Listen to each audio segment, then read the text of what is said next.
السلام علیکم ورحمۃ اللہ وبرکاتہ۔ ناظرین، ہم نے پچھلی ویڈیو کے اندر تختی نمبر 21 حروف مقطعات کو پڑھا تھا۔ اب ہم تختی نمبر 22 کی طرف آگے بڑھتے ہیں۔ اعوذ باللہ من الشیطان الرجیم، بسم اللہ الرحمن الرحیم۔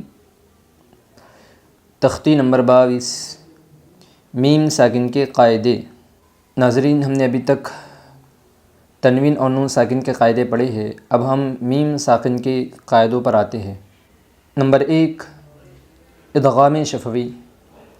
میم ساکن کے بعد میم آئے تو میم کو میم سے ملا کر غنہ کے ساتھ پڑھا جائے گا۔ نمبر 2، اخفاء شفوی۔ میم ساکن کے بعد با آئے تو غنہ کے ساتھ اخفاء ہوگا۔ نمبر 3، اظہار شفوی۔ میم ساکن کے بعد با اور میم کے علاوہ کوئی اور حرف بالخصوص واو یا فا آئے تو میم کو ظاہر کر کے پڑھنا چاہیے، جیسے اردو میں ہم تم کی میم کو پڑھتے ہیں۔ اور ایک مرتبہ میرے ساتھ پڑھیے تختی نمبر 22، میم ساکن کے قاعدے۔ نمبر 1، ادغام شفوی۔ میم ساکن کے بعد میم آئے تو میم کو میم سے ملا کر غنہ کے ساتھ پڑھا جائے گا۔ نمبر 2، اخفاء شفوی۔ میم ساکن کے بعد با آئے تو غنہ کے ساتھ اخفاء ہوگا۔ نمبر 3، اظہار شفوی۔ میم ساکن کے بعد با اور میم کے علاوہ کوئی اور حرف بالخصوص واو یا فا آئے تو میم کو ظاہر کر کے پڑھنا چاہیے، جیسے اردو میں ہم تم کی میم کو پڑھتے ہیں۔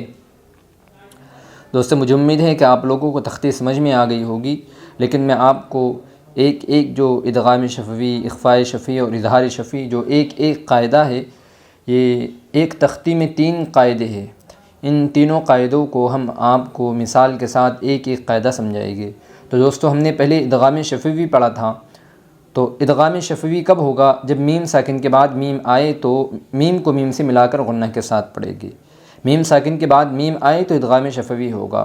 اب دوستو، ہم نے آپ کو بتایا تھا کہ جس حرف پر جزم ہو وہ ساکن بن جاتا ہے۔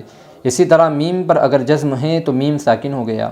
اب میم ساکن کے بعد والے حرف پر اگر میم آتی ہے، پہلے میم ساکن کا ہونا شرط ہے، بعد میں میم ساکن کے بعد میم کا ہونا شرط ہے۔ میم ساکن کے بعد میم آئے گی تو ادغام شفوی ہوگا، اور ادغام شفوی جس حرفوں میں ہوگا اس حرف کو غنہ کے ساتھ پڑھیں گے۔ اور غنہ کس طرح ہوتا ہم نے آپ کو بتایا تھا کہ ایک الف کی مقدار ناک میں چھپا کر پڑھنے کو غنہ کہتے ہیں۔ تو اسی طرح ہم کو بھی اس کے اندر غنہ کرنا ہے۔ چلیے ناظرین، پڑھتے ہیں۔ الیکم مرسلون، حمزہ زیر ای، لام یا زبر لی، الی، کاف میم پیش کم، الیکم، میم را پیش مر، سین زبر سا، مرسا، لام واو پیش لو، مرسلو، نون زبر نا، مرسلون۔ ادغام شفوی ہوگا۔ میم ساکن کے بعد میم آئی ہے، اس لیے میم کو میم سے ملا کر غنہ کے ساتھ پڑھے گے۔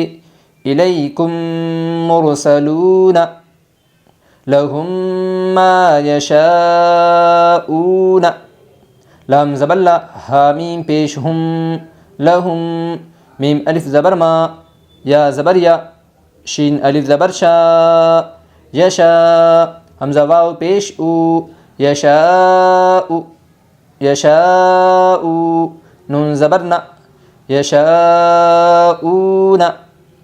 ادغام شفوی ہوگا۔ میم ساکن کے بعد میم آئی ہے، اس لیے میم کو میم سے ملا کر غنہ کے ساتھ پڑھے گے۔ لہم ما یشاؤون، فی قلوبہم مرض، فا یا زیر فی، قاف پیش قو، لام واو پیش لو، قلو، با زیر بی، قلوبی، ہا میم زیر ہم، قلوبہم، میم زبر ما، را زبر را، مرا، ضاد دو پیش زن، مرضن۔ ادغام شفوی ہوگا۔ میم ساکن کے بعد میم آئی ہے، اس لیے میم کو میم سے ملا کر غنہ کے ساتھ پڑھے گے۔ فی قلوبہم مرض فہم معرضون، فا زبر فا، ہا میم پیش ہم، فہم میم عین پیش مع را زیر ری معری ضاد واو پیش ذو معرضو نون زبر نا معرضون ادغام شفوی ہوگا میم ساکن کے بعد میم آئی ہے اس لیے میم کو میم سے ملا کر غنہ کے ساتھ پڑھے گے فہم معرضون ایک مرتبہ روانگی سے پڑھیے الیکم مرسلون لہم ما یشاؤون فی قلوبہم مرض فہم معرضون دوستو ہم نے آج آپ کو تختی پڑھائی اور تختی کے ساتھ ادغام شفیع جو پہلا قاعدہ ہے اس کی مشق بھی یاد کرائی اور اس کو سمجھایا بھی۔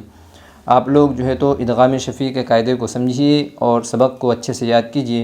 السلام علیکم ورحمۃ اللہ وبرکاتہ۔